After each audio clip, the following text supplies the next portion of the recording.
You're listening to the Pace Radio Network, here at paceradio.net.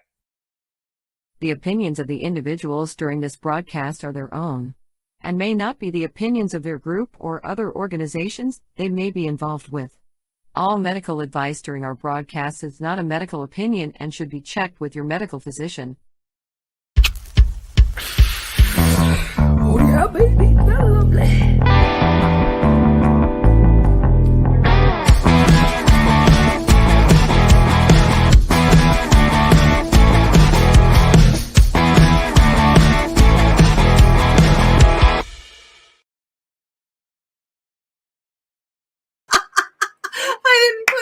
That's freaking great. I knew I was going to forget something today. Good morning and welcome to... I started talking when I was down there. And welcome to Psychedelics Cannabis Educational News. It is September 28th. 2022. This is the last broadcast for Psychedelics and Cannabis News for September. And you are live here with Newshawks, Glenn Prentice, and myself, Reverend Cindy, from the LakeC420.com news desk. And we are live on the network's Facebook, YouTube, Twitter, Boxcast locations, such as Roku, and at paceradio.net and cbgtv.com. Good morning, Glenn. Good morning. How are you, Cindy? Whew. Loaded question for me this week, but at the end of every day, I am grateful to be going to bed. And at the first thing every morning, I am grateful for waking up after this past Monday. And, it all hitting me that I drove over 10,000 kilometers before this happened. It happened at home, close to home, so I could, be close to home, which is good, right? I mean, I wouldn't want to be in the middle of Ontario or Alberta and have had it happen. So stranded in the middle of nowhere. Yeah. And of course, what we're talking about, if you are not a friend of mine, is the fact that I had purchased a Volkswagen van back in July, and Monday morning it went up in flames on the highway. But I am okay. Yeah, yes. I am okay. I lost some stuff. I lost the van. Insurance will cover 90% of it.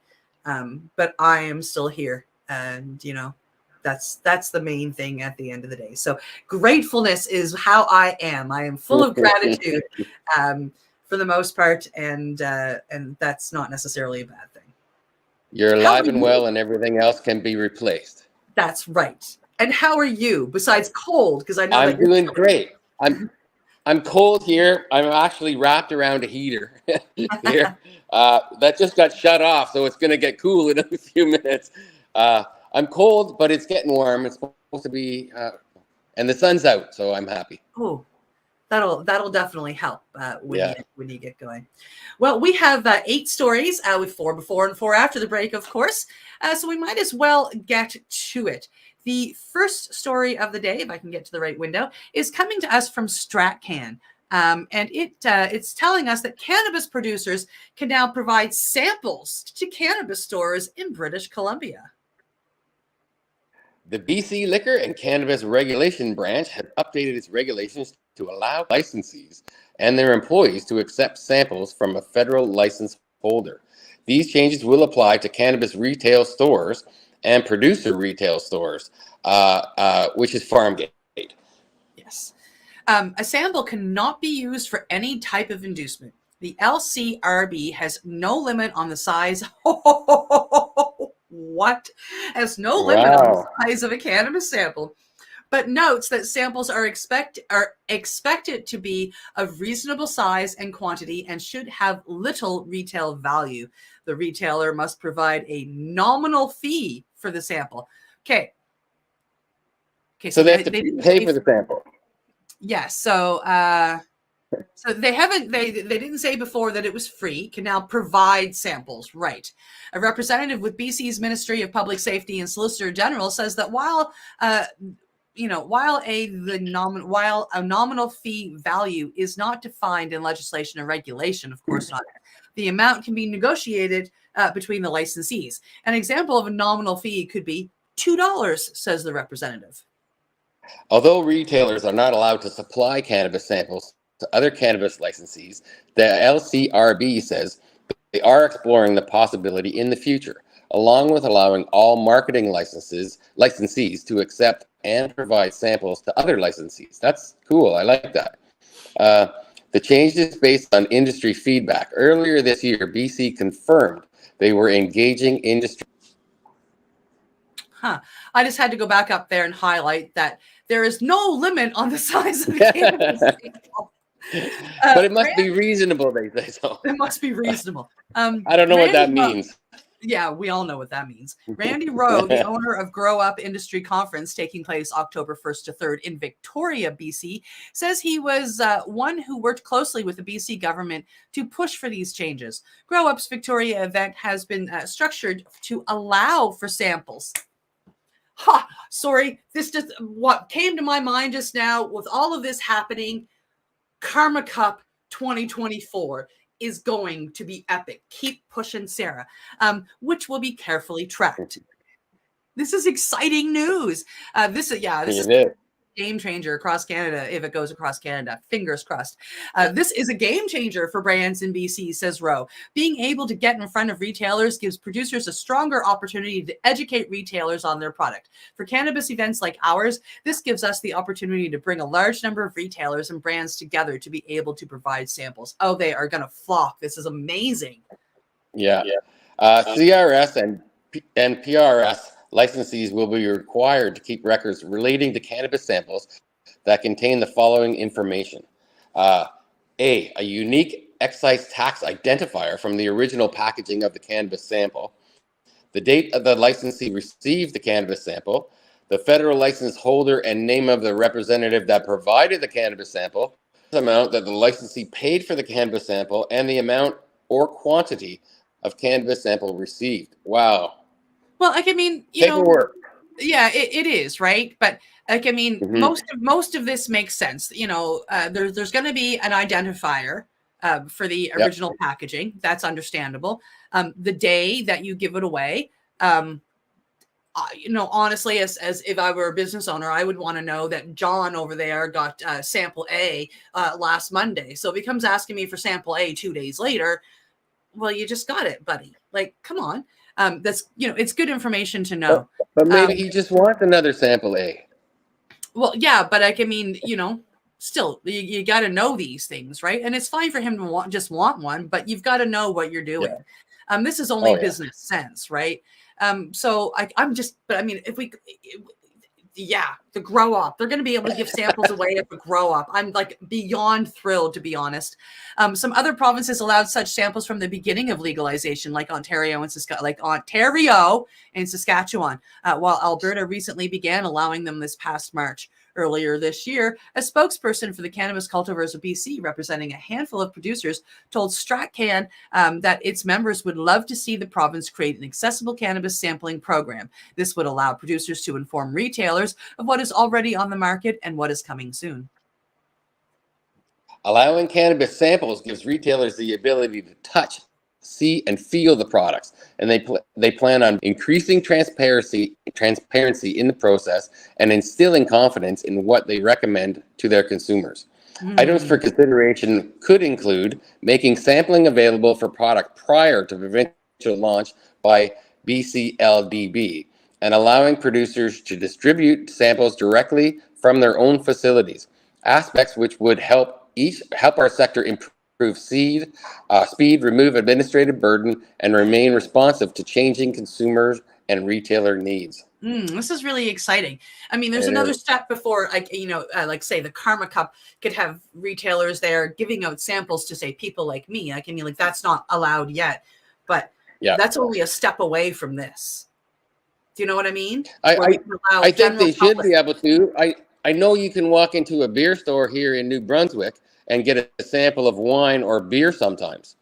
Yeah, but you only get you only get like a little shot. Like, I mean, the alcohol that you're getting is very minimal. It would be the same as walking into, say, a cannabis store and getting, a half a dab or something, right? Yep. Or like say a half a bong bowl full. But are they willing to give that away? I mean, it's not much of a sample, but are they willing to give that away and let you take it home? Because of the laws right now, they can't offer that kind of stuff in store for us. Like, come on over here. They can't even offer try this one, because they can't legally let you leave and drive at that point in time. I'm buying in New Brunswick here in the legal store. That is I can't see it, I can't smell it. Yeah. I would love Yeah. to have a sample of something before I'm spending $120 or more on something, Which would be really nice. And, maybe fingers crossed, Yeah. this is the first step towards that. Like, it makes me very, very, very, very hopeful for the consumers being able to try before we buy, even if we have to pay a nominal fee. Hey, you can buy this half gram over here for $5. $5 bill, get you this half gram, go home and try it. I'm down. I'm in, right? Jacelyn Fatora, the executive director of Retail Cannabis Council of BC, told StratCan her organization has been lobbying the BC government to make such changes as well. Product sampling is critical to making informed wholesale purchasing decisions for licensed retailers. Sampling is also an important sales tool for producers, she tells StratCan. The RCCBC made a formal recommendation in April 2023 that representative samples of any cannabis product in the market should be allowed on the B2B basis in BC. Yes, they should. And hopefully that will lead to store to consumer samples as well. And like I said, I mean, me as a consumer, I have no issue in paying a fee for that sample.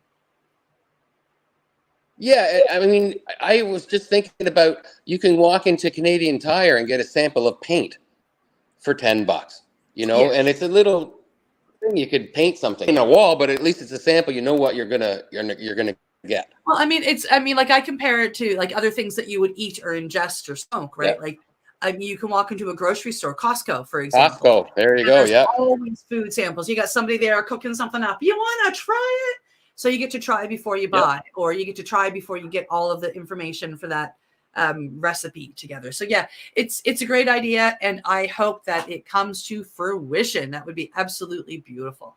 But heading over to Microsoft. Eventually heading over to Microsoft Start, we're going to take a look at, I wonder if I can get rid of this. Close, go away. It's not going to do that for me. Wow, well, that's annoying. Shroomies, a psychedelic mushroom dispensary, opens in Kingston. I tried to get, oh look, it's going to make my screen bigger. That's awesome. It's a pretty decent picture of the front of the store there. Yes, it is. There are numerous cannabis dispensaries in the city of Kingston, Ontario. As of September 15th, another dispensary opened its doors in the Limestone city. Cannabis. Yeah. Shroomies is a store that sells psilocybin mushrooms, also known as magic mushrooms. Currently, psilocybin is still illegal right across Canada. And an employee of the store agreed to speak to Global Kingston with the agreement of Shroomies manager on the guarantee of anonymity. Didn't say it right, but you know what I mean, because of potential legal implications.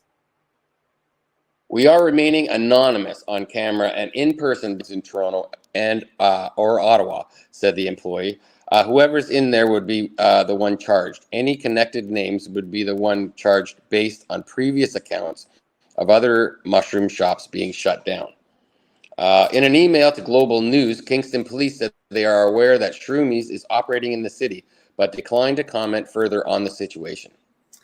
The employee says the store is taking precautions similar to cannabis shops to ensure their product doesn't end up in the wrong hands. I don't think we'll have much issue here. We have a solid identification process so we can verify the age of the customers that come in, said the store employee. The store entrance is also locked and potential customers have to be buzzed in to enter. And we will see them on the cameras outside at the shop before they're even let in. If they're obviously with children or young people, we will not let them in because no kids are allowed in the store, said the employee. In a statement to Global News, the Toronto Police Service says they are monitoring of illegal drugs that lead to overdose deaths. Yeah, makes sense. Yes. Let's just, the Toronto Police Service says they are more concerned about the trafficking of illegal drugs that lead to overdose deaths. God bless them. That is I appreciate that. It is, and it's a weird statement at the same time to hear a police say that they're, we're not going to concentrate on this illegal because this is a little more illegal. It's a weird thing, but I do. Yeah, other things that lead to death is definitely more important to follow. Of course. Being said, There have been several raids recently on magic mushroom shops in Toronto, Hamilton, and Montreal. Whether Shroomies in Kingston will be allowed to continue to operate or shut down isn't clear, with Kingston police remaining tight-lipped about the dispensary. It's going to be shut down. I'd guaranteed. put money on it. Oh, absolutely. The only place I haven't seen them, and I'll knock on wood while I say this, harass people, is out in BC, in Vancouver specifically. I think the laws are changing there faster than they're changing across the rest of the country. Yeah, but mushrooms are still just as illegal in Vancouver as they are in Kingston right now. Yeah, it's just but they're not raiding the shops there, are they? What's that? Yeah, okay. They're not raiding the shops out there, are they? I haven't heard. I think one was shut down, but there's 9 or 10 in the city now. Yeah. Okay. Yeah. So fingers crossed. A little more tolerant there. Yeah, things will move along and be legal soon, right? Heading over to Stratcan, police in Quebec seized tens of thousands of plants, 2.5 tons of dried cannabis in a series of raids. Sept du Quebec's Contraband Investigations Division has seized tens of thousands of cannabis plants and a large quantity of dried cannabis and cannabis products, as well as millions in cash in a series of raids this year. 8 arrests were announced on September 20 with the cases, with 3 other arrests expected. Wow. The seizures and arrests are the result of multiple searches that so far have yielded 56,650 cannabis plants, nearly 2.5 tons of bulk cannabis ready for sale, 131 grams of hashish, and 10 kilograms of edible cannabis products. Police also seized more than $275,000 in cash, production equipment worth a value of more than $2.5 million, along with 6 properties as criminal property valued at more than $2.5 million.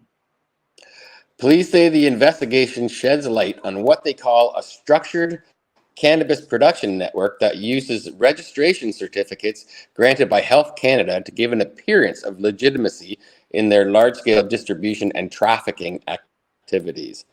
Sept du Quebec operated through the province's Access Cannabis program that targets both indoor and outdoor cannabis producers. On September 15th, Sept du Quebec, along with the RCMP, announced it had dismantled several outdoor production sites for illegal cannabis. Arrests were also made in connection with these operations, and others were said to be expected. But I have a question. The people who are that uses registration certificates granted by Health Canada to give an appearance of legitimacy. I'm curious to the people that they raided. If they were allowed to have 500 plants, and why did they raid them if they had 500 plants? Did they have more? There's not really much information given there, right? I think that's intentional. Yeah. These seizures are in addition to other seizures that began as early as June of this year. Local media accompanied at least one raid of an outdoor farm earlier this month. These seizures of plants will be added to the provisional results of the operations which began last June. During this season, thousands of illegal throughout Quebec tickets relating to the Cannabis Control Act were issued and arrests were made under the Cannabis Act. In an unrelated case, a sergeant with the Sept du Quebec is currently under investigation related to alleged perjury in a case where the sergeant appears to have misled the court about efforts to verify an ACMPR authorization for cannabis for medical purposes. Well, that might be connected. We don't know. Mm-hmm. Interesting. Well, I'm sure the people that have been arrested are going to fight, but I still, it's something that I wouldn't mind, looking up at a later date, because I'm curious to, the people that they raided, were they over their limit? Yes. Right? Because it can mean, yes. I know of a lady in Alberta that the amount of psilocybin and cannabis that she eats per day can mean she would have to grow hundreds of plants in the growing season to be able to look after herself, right? And she does, it'd be completely legal. So knowing more information about the people that were raided, I think, is very important in this situation. Definitely. Yeah. Heading over to Ganjapreneur, Detroit Psychedelic Church, is raided by police. Detroit police last week raided the city's first psychedelic church, operated by Soul Tribes, which offers psilocybin mushrooms as a holy sacrament. Metro Times reports. The raid came days after the Metro Times published a cover story about the church.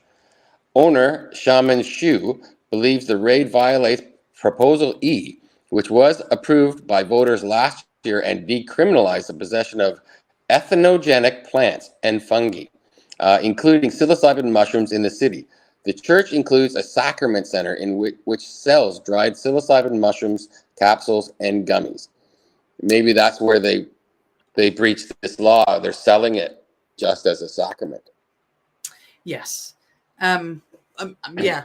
According to a search warrant obtained by the Metro Times, the action included the seizure of all narcotics, including psychedelic mushrooms, from the illegal dispensary inside the church, along with all books, records, receipts, notes, ledgers, and other papers relating to the procurement, distribution, storage, and transportation of controlled substances. Shu told what you didn't say there is they're pretending this wasn't a church. Yeah. You know, and that's BS. Yeah. If they're registered, right? Yeah. Shu told the Metro Times that officers seized more than $700,000 in psilocybin mushrooms intended for therapeutic use and ordered the church's closure. Under Proposal E, therapeutic use of entheogenic plants and fungi was also decriminalized. It was prayed over and meditated over. It's a healing sacrament. They blocked my property down without due process. You cannot do that. They think they're not a church. We're not a church, but that's why the federal government was created, to separate church and state so that cities do not opine on what churches are and what ministries are. We're a ministry and a religious organization, Shu told the Metro Times. Detroit Police Department Sergeant Medina Jordan Hall told the Metro Times that the raid was due to a lack of licensing and the amount of substances that were distributed. Mayor Mike Dugan's office told the Metro Times that it is the law department's position that this local ordinance, despite its intent, does not override state law, which considers psilocybin to be a controlled substance, and that the city ordinance itself does not allow for the sale or distribution of psilocybin. But I mean, this church, it's a church. They have gone through their licensing, and it's not like they sell like to you or me or everybody. You have to be a member of the church. You have to be a practicing member of the church. And it's not just a once in a while thing. You have to be there for so many sermons per month. You have to be part of the church. There is a minimum requirement to prove that you are part of the church. So they don't do it for just everybody. And I'm speaking because I am part of another church, of this kind for psychedelic medicine. And they are very strict on what you have to do. So it's what's that? The police were saying because of the amount on the premises. But if it's a church, they should be able to have whatever amount they require as a church. Yeah, well, like, I mean, they might have just received a shipment too. Like they might have just got stocked up and getting ready to send orders out. So that's probably not what they keep on hand, right? Like, and the police would be following them, trying to get them with the most they could get them with, Of course. So it'll be interesting to see what comes of this story as well, eventually. But this does bring us to break time, which means it's time to medicate. Glenn and I will be right back after sesh. You are watching Psychedelic and Cannabis educational news source here at paceradio.net and cbgtv.com. We will be back in just over 3 minutes. You're listening to the Pace Radio Network here at paceradio.net. Limestone City Hydroponics is Kingston, Ontario's hydroponics shop. Take your growing to the next level and create the optimal environment with a tent kit, or maximize your yield with an ebb and flow flood table kit. Either way, Limestone City Hydroponics has more sizes and options to fit your needs. Are you looking for the power of the sun that adapts to your budget? Then look no further, as they have professional grow lighting. They have indoor grow systems that are easy and cost effective, with many options to fit your living space and lifestyle. Cultivate your growing potential. We have everything you need to succeed. And if you can't make it to the store, they offer local delivery to the greater Kingston area. Remember, when you're looking for experts to help you grow, then look no further than the locally owned Limestone City Hydroponics, 105 Sunderland Drive in Kingston, Ontario. Call them at 613-548-0420. Are you looking to get your medical cannabis grow license? Limestone City Hydroponics can help patients through the process of obtaining their license to grow medical cannabis. What's that? You don't have a doctor? If you meet the medical criteria, Limestone City Hydroponics has a nurse practitioner who can assess and provide medical cannabis prescriptions. What are you waiting for? Contact Limestone City Hydroponics at limestonecityhydroponics.ca or call them at 613-548-0420. What do you find at paceradio.net? People advocating cannabis education. Enjoy the buzz of legalization with Campbellford Lifestyle Shop. From lights to plant nutrients, books, consumption accessories, and more, we've got all your basics to grow or consume cannabis. Visit our info center or take a look at our piercing services and body jewelry, now available in-store through Campbellford Lifestyle Shop, 17 Bridge Street West, Campbellford. Cannabis edibles are an effective way to manage pain and other ailments, especially when you deal with your trusted partner, Legacy 420, in Tyendinaga Mohawk territory. You see, we lab test every product on site to ensure proper dosage every time, which is critical when consuming cannabis edibles. All Legacy 420 edibles are made by our classically trained baker and chocolatier, and we also have super tasty vegan options. Our baker has been in the industry for 25 years. She's also a chocolatier. Everything from savory to sweet, your chocolate bars, brownies, butter tarts, you name it, we make it. Talk to our knowledgeable Cannatex about our incredible variety available. Give your trusted partners a call. Legacy 420 out on your road.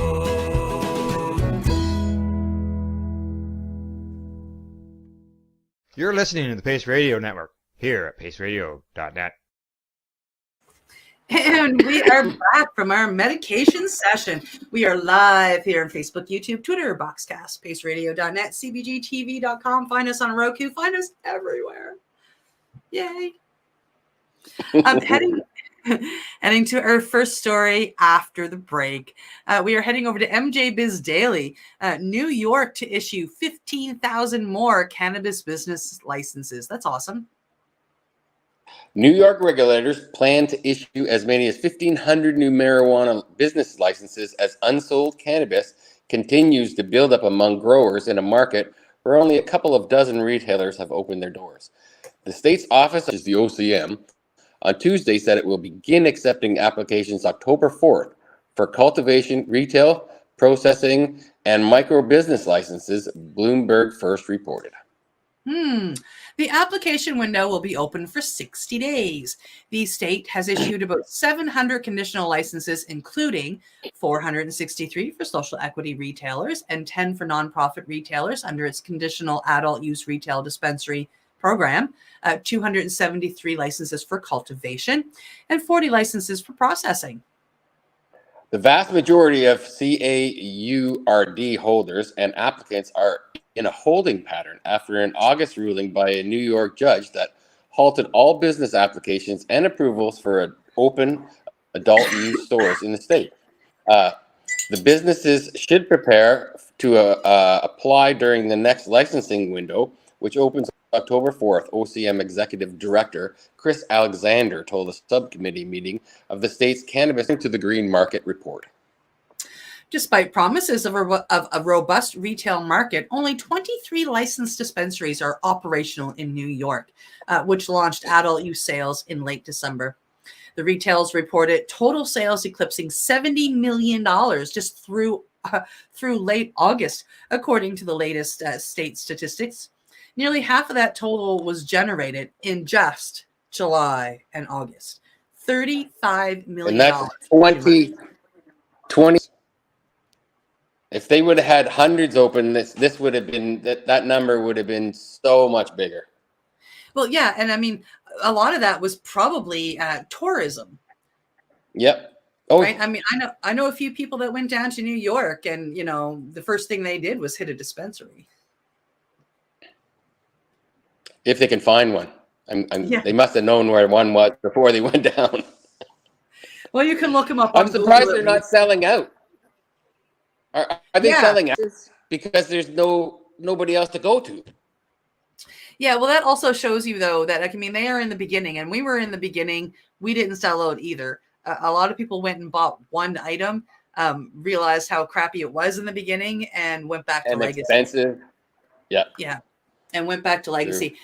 Our legal market has changed a lot since they first opened. It still has a lot of change to go through, but it's changed a lot. And I think you'll see that everywhere this happens, right? Like, they probably did the same thing as we did, and they probably stockpiled for a year leading up to it. So everything they're selling at first is crap because it's been sitting there for a year in a container. And actually, some of them here in Nova Scotia, 18 months. Like, I mean, I got something that had been sitting in a jar for 18 months. No wonder it was terrible, right? Yeah. Now it's completely different. Like I said, it's come forward a lot. There is even a brand that, I'm smoking right now from the legal market that I would recommend all of my friends go out and try. It's changed that. I'm going to try it. Yeah. Yeah. So I suspect that we will see New York go through the same thing. But what saddens me is the number of retailers. Like, I mean, they had it set up for all of these people who had been hurt by cannabis laws to be able to move forward. And they're the ones that are sitting there twiddling their thumbs stagnant because they're not getting the help that they were promised originally. Yeah, and it's almost impossible for people in the situations they're talking about to come up with $1 million to open up a store. Yeah. I don't think it's that much, but no, it's I'm still... just talking about New York City. And just to rent a place down there, you have to be rich. Just to rent a store down there. The thing is, the people that were coming in that were hurt were supposed to get turnkey operations. Never happened. With help, right? And I think it's happened in a few small scenarios, but not at the level that New York had been promising from the beginning. So I'm excited to see what happens, and I'm excited to see it grow because we know it'll grow. We know it'll improve. It's just going to take time, and I hope it takes less instead of more. Fingers crossed. Congratulations, New York. You'll catch up to Canada here soon. One day. One day, New York will be as great as Canada. Heading over to Ganjapur, we're staying in New York. New York lawmakers urged the government to sign the bill allowing cannabis farms to sell to tribes. Nearly 70 New York state lawmakers sent a letter to Governor Kathy Hochul, Cannabis Crop Reuse Act, which lawmakers approved in June to allow licensed cannabis farmers to sell their products to dispensaries located on tribal lands. Nearly 70 New York lawmakers are the same thing they're saying over again here. Sorry. The law passed the legislature in June, but Hochul has yet to sign it into law. New York's adult use rollout has been plagued by lawsuits, including one that has led to an injunction against any licensing rules that provided the first batch of retail licenses to social equity applicants. However, in August, a judge found that the state broke its own rules by not including service-disabled military veterans in the conditional adult use retail dispensary program. Shortly after the decision, regulators announced that they plan to open general licensing in October 4th, which would likely end the legal challenge by veterans and related injunction. In the letter to Hochul, the lawmakers noted that there are over 200 cannabis farmers trying to sell their crops, but only 23 dispensaries open statewide. 200, which has resulted in more than 250,000 pounds, of unsold cannabis. Yeah. During a Cannabis Control Board meeting earlier this month, regulators heard from farmers who complained about the slow rollout and the financial impact on their farms. Of course, they've changed everything over to produce. That's wow. Farmers who took out loans and leveraged all their assets to cultivate these crops are demoralized and facing financial disaster unless we act quickly to provide them with an alternative market. The lawmaker said in the letter, allowing these farmers to sell their cannabis to purchasing agents from New York's tribal nations can be a short-term solution.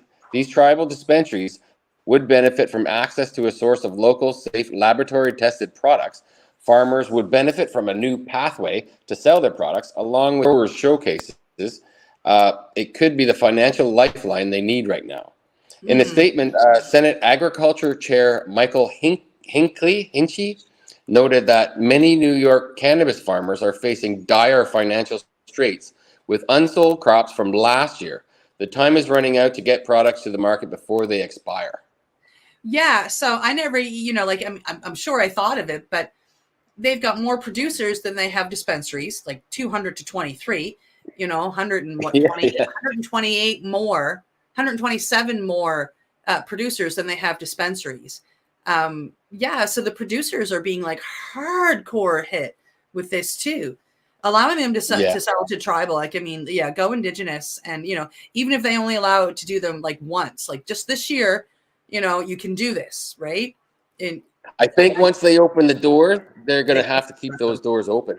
Oh yeah, but it's better than it going to waste, and it's better than these people losing their homes. Well, Assembly Agriculture. Sorry.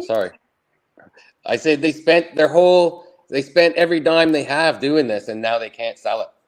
Yeah, and some of them took out loans, mortgage stuff, just so they could do this, right? Because they were told that there was going to be hundreds of dispensaries across the state. A lot of farmers work on that. They take the credit out at the beginning of the season to get it back at the end of the season. But if there's no end of your season, you don't get nothing back, you're bankrupt. Nope, absolutely. Assembly Agriculture Chair Donna Lepardo added that the state owed a debt to the cannabis farmers who took a risk to grow the crop. Absolutely. Many New York farmers are distressed for a number of reasons, but none more than this group, she said in a statement. Opening a one-time window, which is what I said, for sales to tribal nations will provide some financial relief while we are working on other means of recompense. There really is no time to waste, as this crop is degrading the longer it goes unsold. Earlier this month, the Office of Cannabis Management said it would open 1,500 licensees when the window opens in October. Yeah, but that still leaves all this cannabis there, right? These licensees, it might take a year to get them into a shop. Exactly, right? Just because somebody can get a license doesn't mean that they're ready to open the day after. Yep.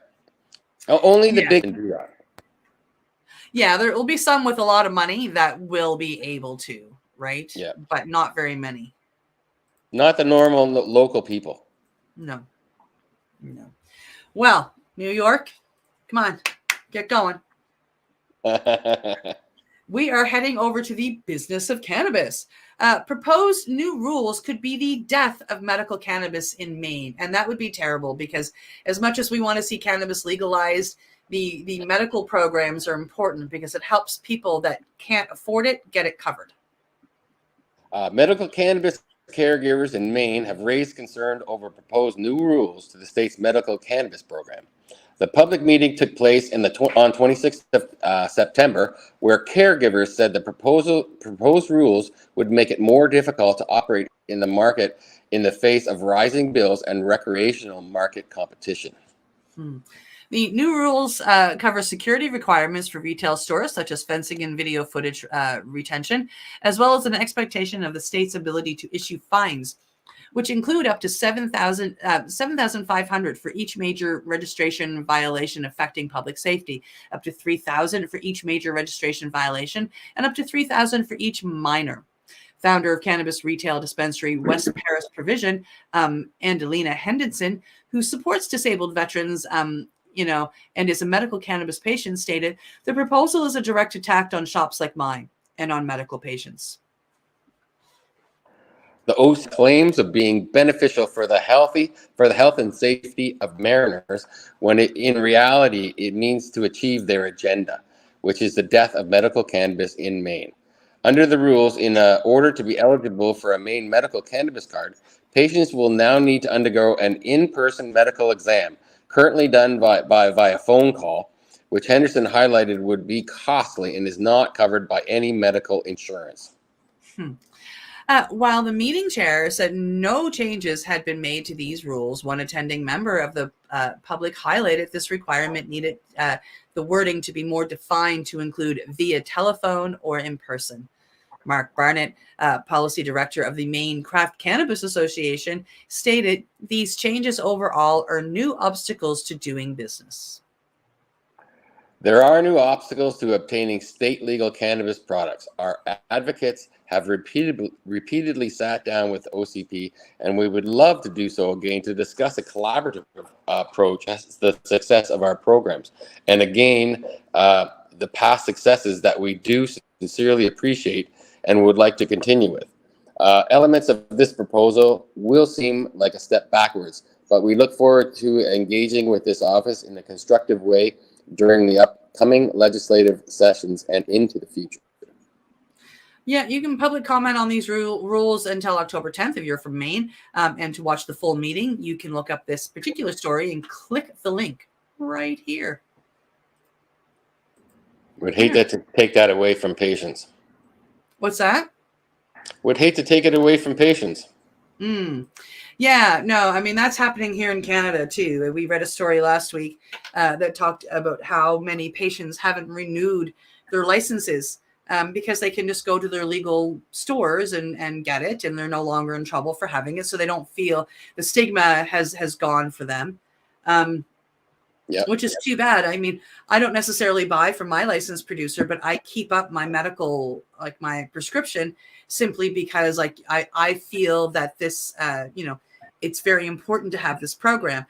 We don't have everybody covering it that should cover it yet, but I do know that there are insurance companies out there that cover it. And if we take the medical program away, these insurance companies will no longer feel obligated to cover it for their employees, which would be, in my mind, that would be an absolutely terrible thing to happen. I think that we should fight to have it covered by more and for more, right? As well as other things. Like, I mean, you hear about every once in a while other medications, like, Western medications that just aren't covered. People have to have fundraisers for somebody who has cancer because their treatment isn't covered. And it's just like, the fuck? Excuse me, but like, WTF? And it's the same as diabetes. You have to have a certain level of diabetes for everything to be covered. And like, and so not everything is covered, and it's absolutely disgusting. And fighting to have it covered, I think, is very, very, very important. Yes, and taking away something that you have already now is a definite step backward. Yeah. So I encourage everybody that can legally get, a cannabis license to go out and get one, or a cannabis prescription to go out and get one. And make the government aware of what it is doing for you. And that's one way that we can do it, is we can all ask for our prescriptions, because they see those numbers and they find those numbers important. So it doesn't matter if you're in Maine or any other state that has medical, or if you're in Canada, go get your prescription. It's important. You count, and your number counts. Right? Definitely. We have some time, but we are heading on to our last story, which is a little tiny bit longer. And I find it quite interesting, and I think it'll spark some conversation. So, hopefully we should be able to take up the last 10 minutes with this. We are heading to Mexico News Daily, and Glenn and I like to talk, so we should have actually no issues. How psilocybin works and what it does to your brain. And I picked this story because every episode that we work together, Glenn, you say that, hey, I've learned something, and you always get excited. So when I saw this, I thought, hey, we can learn something today, and I'm really excited about that. I am too. I haven't read the story, so I'm excited to find out what I'm going to learn now. Woohoo! And I'm serious about that. I do learn something every. In recent years, psilocybin has gained significant attention worldwide for its potential therapeutic applications and profound effects on the brain. Prestigious universities and research centers have been working for years to unravel the mysteries of psilocybin and its impact on the human mind. What is psilocybin? Johns Hopkins Medicine describes psilocybin as a compound found in hallucinogenic mushrooms known to cause profound alterations of consciousness and visual and auditory hallucinations. The molecular structure of psilocybin, a natural occurring psychedelic compound found in magic mushrooms, allows it to penetrate the central nervous system. And the scientific and medical experts are just beginning to understand its effects on the brain and mind and its potential as therapeutics for mental illness. A report by the Psychiatry and Behavioral Sciences Department at Johns Hopkins. In 2016, researchers at the Institute made significant strides by discovering that psilocybin, combined with psychological support, so they're talking talk therapy, reduced accidental anxiety and depression in individuals with a potentially life-threatening cancer diagnosis. In 2022, a study showed that this treatment can be effective for up to a year for most patients. And last year, about a year ago now, the makers of Dosed, which is a movie that was done a few years ago, they did Dosed 2. It's a second documentary, and they followed a Canadian lady that got her special access to psilocybin and used it to help her heal along with cannabis oil. But of course, the magic mushrooms were given to her to help her accept her diagnosis and accept that it could be fatal, and it did wonders for her. It's very beautiful. So they've got it out there in the public eye if you want to go look it up.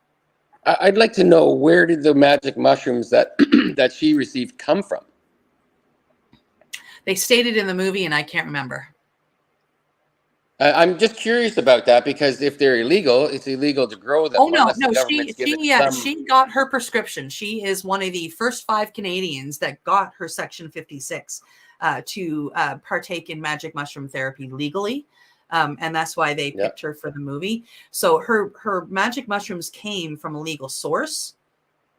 Where's that source? That's what I'm curious. Well, again, that would be in the movie. I don't know. I can't remember. Yeah. And I've heard of a few people that got their original authorization to use psilocybin mushrooms, and when they went to renew it, they were denied. Yes, I've heard of more than one patient like that. Yes, I actually have a personal friend, and she was again one of the first 5 to receive her Section 56. But under the new Sept program, which promised to be faster, she is still waiting for a reply almost 2 years later. Wow, 2 years. I think I'm exaggerating that. So I mean, like we might be better at 18 months. But yeah, it's been a long time. Too long. Psilocybin and the brain. When ingested, psilocybin converts into psilocin. Am I pronouncing that right? Psilocin? Yes, you are. Which interacts with serotonin receptors in the brain. These in an altered brain activity, leading to the characteristic psychedelic experiences. It disrupts the default mode network, enhances connectivity between brain regions, and triggers visual and auditory hallucinations. Psilocybin can evoke strong emotions, promote neuroplasticity, and lead to long-term personality changes. Its effects vary, and caution is advised, mainly when used for therapeutic purposes. Research on psilocybin continues and offering potential insights into mental health treatment. That's wicked. Learn more about one patient's journey with psilocybin. Yes, Anna, whose name has been changed to protect her privacy, embarked on her first psilocybin microdosing therapy in San Francisco in the United States. Intrigued by the potential benefits, including overcoming depression and anxiety and enhancing creativity, she decided to open her mind and try the treatment. Anna's initial intention was to find inner peace and evaluate the effects of psilocybin on her well-being. She shares that her journey with psilocybin microdosing was highly personal. Her treatment spanned 90 days, during which she followed a specific dosage regime.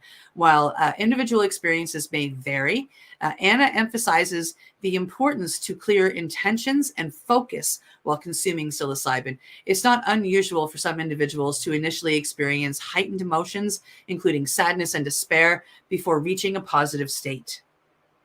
Anna's motivations for exploring psilocybin microdosing extended beyond seeking inner peace.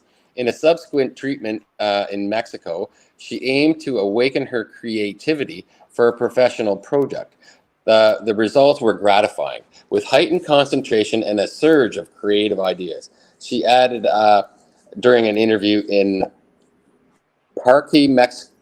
In another instance, Anna utilized psilocybin to address her depression after discontinuing pharmaceutical medications. The treatment improved her mood, bringing about a sense of enthusiasm and reduced desire for caffeine and alcohol, which I consumed all day. It is essential to note that the effects of psilocybin on the brain are highly variable and influenced by various factors, including dosage, set and setting, mindset, the individual differences. Individually, psilocybin is not without risks, and its use should always be cautiously approached, preferably under the supervision of a trained professional in a controlled therapeutic setting. As scientific interest in psilocybin grows, researchers continue to study its effects on the brain to understand better its therapeutic potential and possible applications in treating mental health conditions. The study of psilocybin and its impact on the brain offers a fascinating glimpse into the complex workings of human consciousness. It may hold promise for the future of mental health care. I think that we should change that sentence to "it holds promise for the future of mental health care." Yeah. It's really exciting to watch this happen from the beginning. Because I remember years ago just eating mushrooms to go to the fair and go on some rides. And then I'd have a great week, and I never put it together. And then eventually, when I got into medical cannabis, and I'd go to festivals, there would be mushrooms there. And so I questioned it, and not because I didn't believe it or I was trying to, whatever. I was trying to get educated. And that's when I started to learn that mushrooms had therapeutic, abilities to them. And eventually somebody taught me about microdosing, and that's been quite a while now, and handed me my first microdose. And man, I was off at that point in time in a good way. I was so excited. I educated, I learned, I researched, I read, to find out what this does and how you take it. Because I couldn't get over what an amazing day I had when I microdosed the first time. And, when you microdose, what is the dosage that you take? I take, when I microdose, I take 110 milligrams. A microdose is anywhere between... It's anywhere between 25 milligrams and 250 milligrams. Once you get to 250 milligrams, you're pushing into a macro dose. Okay, so you take a constant, steady one for yourself, or do you change the dosage according to your mood, according to, I don't know how you're feeling? Well, when I first started, what was recommended to me via my research and a few other people that were involved was to start microdosing, and you do it every third day. So you take a microdose, you take 2 days off. Pardon me. And I was told to start at 25 milligrams. And then did you get high? No, God, no. Microdose. You're not supposed to get. You're not supposed to get high in a microdose. You're not supposed to feel those hallucinogenic events. So I started at 25, and I was told to build up by 25 milligrams until I got to a point where, okay, now I'm seeing the walls melt. Now you go backwards. You go back to the dose before that. That's your microdose. Right? Okay. Things are prettier, but you're not high. You can still drive. You can still work. You can still operate. It's not affecting you. You're just happier. The blues are a little bluer type thing. You know what I mean? But once you start getting high, then you're heading into macrodose zone. You go from macrodose to full dose to hero dose, and they have averages for those for people. I mean, even people microdosing. I mean, I know somebody who they take 375 milligrams and they get what I get out of 110. So everybody's different. These numbers are just guidelines and for where you should start, not for what it is set in stone, right? Yeah. Very interesting. Yeah. Because, it's the same as cannabis. Everybody's different. I could sit here and eat 20 milligrams and get like ripped, like really, really high. And somebody else could like look at me and go, all right. And they could eat, 200 milligrams and still not be to where I am. Everybody's different. And psilocybin is no different than cannabis in that. I don't think any of the natural medicines are any different than cannabis in that. Like you have to find your own sweet spot, and that might take some work. That is true with cannabis. That's my experience in it. You find your own actual cannabis. I had a cannabis that I grew myself for years, and it was more, but I had it for years, and it worked for me perfectly, and I never wanted to get rid of it, but things happen, right? Yeah. So psilocybin is like that. There are hundreds of different. I think there's 220 different strains as of right now. I don't know. There's a lot of different strains. So what works for one person may not work for another. There are some that are much weaker than the rest. Like people often say like, should I go out and get penis envy and try it? And I'm like, oh dear God, no. Go out and find golden teachers to try it. Golden teachers. Yeah. Yeah. It's like the, when I first got into growing cannabis, everybody said, Purple Kush, grow Purple Kush. It's a nice, easy strain that everybody likes and it's easy to grow. That's the golden teacher. It's the, you have to take a lot of golden teachers to see stuff and hear stuff. Right. It's a good one. It's nice and mild. It doesn't come with hallucinations. It's a good one to start with. The penis envy, if you want to do a deep dive, eat 5 grams of that, but have somebody watch you. No, it's not. They're not. They never really were for me. I haven't tried them. I haven't never tried microdosing, and that's something that could interest me. And I might look into that. If you ever want to have a personal I never was. Yes. Yep. Yes. But that does. I told you we would chat through it and we would get through it because Glenn and I like to talk. Which is a good thing, but that we are at that point in time now. So from the legacy420.com news desk, that is our news for today. We hope you found it educational, informative. I sure did. Thank you to Legacy 420, Campbellford Lifestyle Shop, and oh my goodness, who is our other Limestone Hydroponics? I knew it would come back to me. And to our viewers, catch our next broadcast with Reverend Kelly and Al on Monday. Have a good weekend, everybody. Have a good weekend, Glenn. And we will see you next week. You too. You're listening to the Pace Radio Network here at paceradio.net. The opinions of the individuals during this broadcast are their own and may not be the opinions of their group or other organizations they may be involved with. All medical advice during our broadcast is not a medical opinion and should be checked with your medical physician. When you have a pain that's reached its peak, Legacy for 20, it's so unique. If organic cannabis is what you seek, here's your trusted partners 7 days a week. Suppository salves, vapes and drops, topicals, edibles, infused pop. Just when life seems like it ain't easy, at Legacy 420, enjoy a pop freezy. Lab tested products, make them the GOAT. Legacy 420 out on your road. Legacy 420 in Tyndonega Mohawk territory. Indigenous organic cannabis at its finest.